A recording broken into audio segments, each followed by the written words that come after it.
Hello दोस्तों, KP college के online classes में आपका स्वागत है। हम बीए थर्ड ईयर की क्लासेस ले रहे थे और आज हमारा नया चैप्टर स्टार्ट होने जा रहा है व्यक्तित्व विकास। चैप्टर 11 है व्यक्तित्व विकास के बारे में। अब ये व्यक्तित्व क्या होता है? ये जो व्यक्तित्व शब्द है ये लैटिन भाषा का शब्द है जो कौन सा था? पर्सोना। जब व्यक्तित्व को हम इंग्लिश में देखें तो क्या होता है? पर्सनैलिटी। तो वो कहाँ से लिया पर्सनैलिटी शब्द? पर्सोना से लिया है। ये एक लैटिन भाषा का शब्द है पर्सोना, जिसका अर्थ क्या होता है? मुखौटा। तो व्यक्तित्व शब्द कहाँ से लिया गया? लैटिन भाषा के पर्सोना से लिया गया है, जिसका अर्थ होता है मुखौटा। अब ये व्यक्तित्व किस तरीके से होता है तो उसके बारे में देखते हैं कि व्यक्तित्व की क्या परिभाषा है। तो व्यक्ति के भीतर समाहित विभिन्न शील गुणों, अब ये जो शब्द है शील गुणों, यहाँ आगे बहुत बार आएगा। तो शील गुणों का अर्थ होता है लक्षण, कैरेक्टर्स। तो व्यक्ति के भीतर समाहित विभिन्न शील गुणों का अद्भुत समन्वय और अपूर्व संगठन है, जिसके आधार पर वह वातावरण के साथ समायोजन कर पाता है। तो शॉर्ट में देखें तो व्यक्तित्व क्या है? व्यक्तित्व का मतलब पर्सनैलिटी। बालक की पर्सनैलिटी किस तरीके से, व्यक्ति की किस तरह की पर्सनैलिटी है जिसके साथ वह एनवायरनमेंट के साथ कम्युनिकेशन कर पा रहा है, इंटरएक्शन कर पा रहा है। तो पर्सनैलिटी क्या होगी? पर्सनैलिटी एक टाइप के कैरेक्टर्स होते हैं, लक्षण होते हैं, जिसके द्वारा बालक या व्यक्ति वातावरण के साथ समायोजन कर पाता है, एक संगठन बना पाता है, समन्वय यानी एडजस्टमेंट कर पाता है। तो पता चल गया व्यक्तित्व क्या होता है। फिर आगे देखते हैं कि ये व्यक्तित्व के प्रतिमान क्या होते हैं। प्रतिमान का अर्थ होता है पैटर्न या ढांचा की ये जो व्यक्तित्व होता है ये किस तरीके से हो सकता है। तो ये जो व्यक्तित्व किस तरीके से होगा? दो तरीके से होगा। जो व्यक्ति की पर्सनैलिटी होती है वो दो तरीके से होगी। कौन कौन से? पहला है आत्म प्रत्यय। आत्म प्रत्यय का अर्थ होता है सेल्फ कॉन्सेप्ट।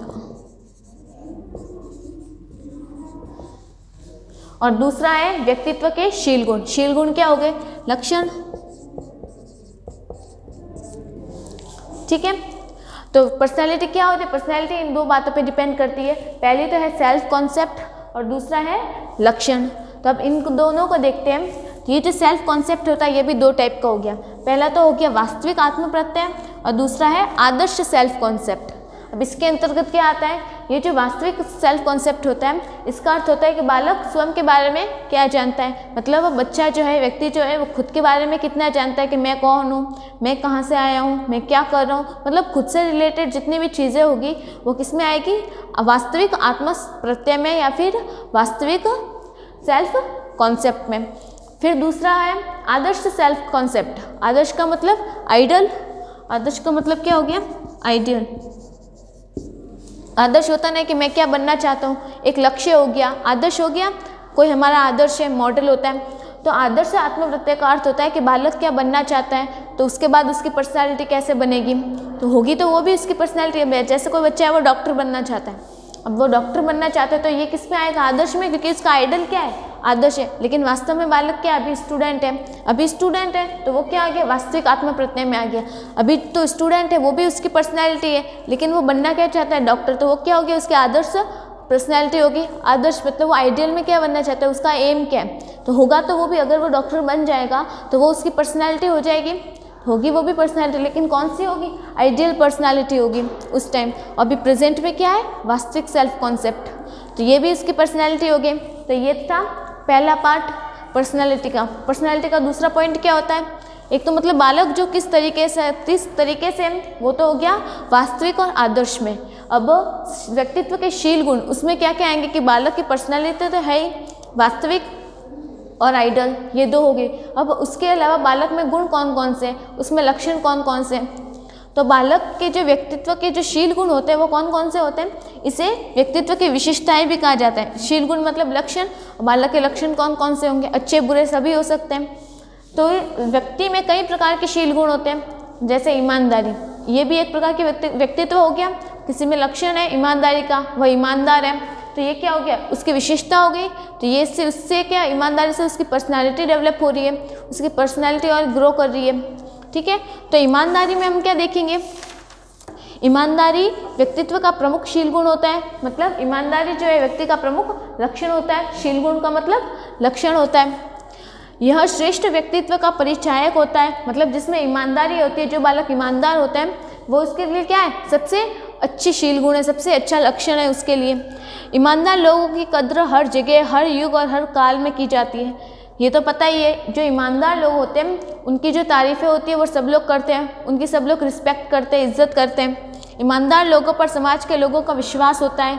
ईमानदार व्यक्ति कभी भी दूसरों के अधिकारों का हनन नहीं करते। तो मतलब ईमानदारी जो शील गुण है उसकी सब लोग रिस्पेक्ट करेंगे हर जगह। आज के टाइम में भी करते हैं, पुराने टाइम में भी करते थे और आगे आने वाले टाइम में भी करेंगे, ठीक है। और जो ईमानदार लोग होते हैं वो दूसरों का अधिकार हनन नहीं करते, मतलब दूसरों के अधिकारों को छीनते नहीं हैं। ये क्या, ये उनकी पर्सनैलिटी है, ये उनके लक्षण है, ये उनकी विशेषता है। लेकिन उनकी जो वास्तविक विशेषता क्या है, वो बच्चा बालक है, अभी स्टूडेंट है, ये वास्तविक हो गया। वो बनना क्या चाहता है, वो आइडल हो गया। लेकिन अगर वो बन गया तो वो उस टाइम की उसकी पर्सनैलिटी हो जाएगी, वो फ्यूचर की उसकी पर्सनैलिटी हो जाएगी। तो ये किस में आएगा, आत्म प्रत्यय में। इसमें क्या होता है, आत्म का मतलब सेल्फ, मतलब खुद के बारे में।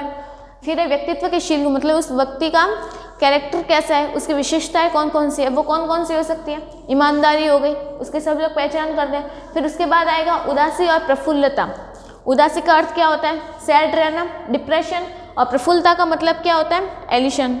मतलब इसके अंतर्गत क्या होता है कि उदासी और प्रफुल्लता दोनों एक दूसरे के विपरीत हैं, तो अपोजिट तो है। उदासी का अर्थ क्या होता है, दुखी रहना, सैड रहना। लेकिन उसके अपोजिट क्या हो गया, प्रफुल्लता, खुश रहना, सबसे घुल मिल के बात करना, हंसी मजाक करना, डिप्रेशन में बिल्कुल नहीं रहना, उदास नहीं रहना, एनी टाइम खुश रहता है, किसी भी बात का बुरा नहीं मानता। तो ये उसने वो खुद की पर्सनैलिटी इस तरीके से बनाई हुई है। तो कोई लोग क्या होंगे, उदास, तो कोई प्रफुल्ल होंगे, दोनों एक दूसरे के अपोजिट है। फिर अगला गुण है संवेगात्मक स्थिरता। अब इसका अर्थ क्या होता है, वे व्यक्ति जो शीघ्र ही संवेगों का शिकार नहीं होते, वे संवेगात्मक रूप से स्थिर होते हैं, उनका मन स्थिर होता है, अतः वे काफ़ी सोच समझकर विवेकपूर्ण निर्णय लेकर ही किसी कार्य को करते हैं। मतलब कुछ लोग ऐसे होते हैं ना, वो अपने इमोशंस को कंट्रोल कर लेते हैं। जैसे किसी बात का बुरा लग रहा है तो वो बोलेंगे नहीं, उस टाइम पे उन्हें कैसे रिएक्ट करना चाहिए, गुस्से के टाइम पे उसको कंट्रोल कर लेते हैं, जल्दी भावनाओं में नहीं बह जाते, सोच समझ के विचार करते। गुस्सा आता है, गुस्से में कई लोग कुछ भी बोल जाते हैं, लेकिन वो बोलते टाइम सोचता है, विवेक से काम लेता है, सोच समझ के कुछ बोलते हैं। तो ये क्या, उसमें संवेगात्मक स्थिरता, अपने इमोशंस को वो स्थिर कर सकता है। स्थिर मतलब उसने रोक लिया, अपने संवेगों को वो कंट्रोल कर सकता है। तो ये भी अच्छे गुण हो गए कि मतलब वो जब वो ज़्यादा एक्साइटेड है तो कुछ भी अच्छा मतलब कुछ भी वादा वगैरह नहीं कर लेता। जब वो गुस्सा होता है तो ज़्यादा गुस्सा नहीं करता, लड़ाई झगड़ा नहीं करता, मतलब अपने इमोशंस को वो कंट्रोल कर लेता है। ये किस में आएगा, संवेगात्मक स्थिरता में।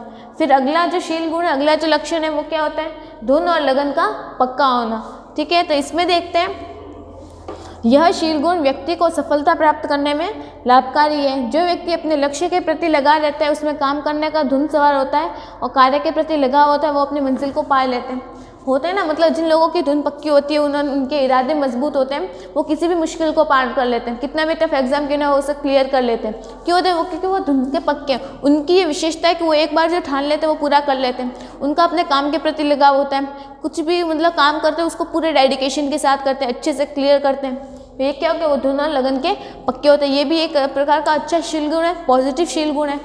फिर अगला है प्राबल्य और अधिकता। अब इसके अंतर्गत क्या होता है, प्राबल्य और अधीनता एक दूसरे के विपरीत होते हैं।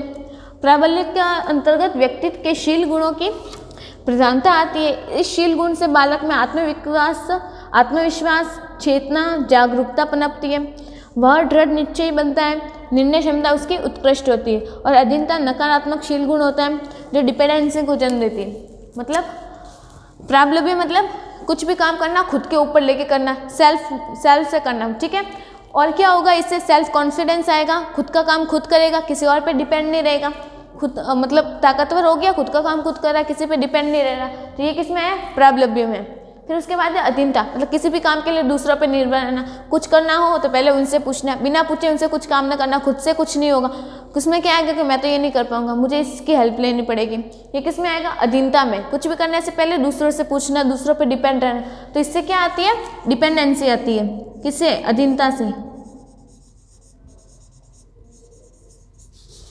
अधीनता से क्या आती है, डिपेंडेंसी, मतलब वो दूसरों पे डिपेंड रहना सीखता है अधीनता से। लेकिन प्राबल्य से क्या आएगी,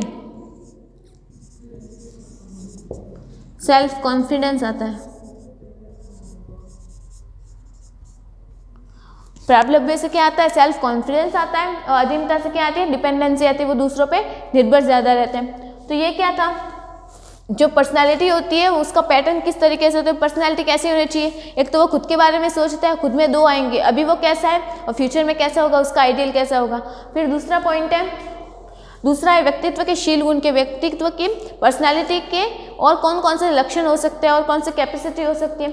उदासी हो गई, ईमानदारी हो गई, प्रफुल्लता, ज़्यादा खुश है, उदासी बहुत दुखी है। फिर है प्रागल्भ्य, सेल्फ कॉन्फिडेंस आएगा। अधीनता होगी, उससे डिपेंडेंसी आएगी, दूसरे पर डिपेंड करना सीखेगा। इमोशंस को कंट्रोल कर सकता है, तो उनका पक्का होता है, किसी भी काम को आसानी से कर सकता है, कार्य के प्रति उसका लगाव होता है। ठीक है, फिर इससे अगला टॉपिक है कि ये पर्सनैलिटी कितने टाइप्स की होती है, वो हम अगले वीडियो में देखेंगे। तब तक के लिए थैंक यू।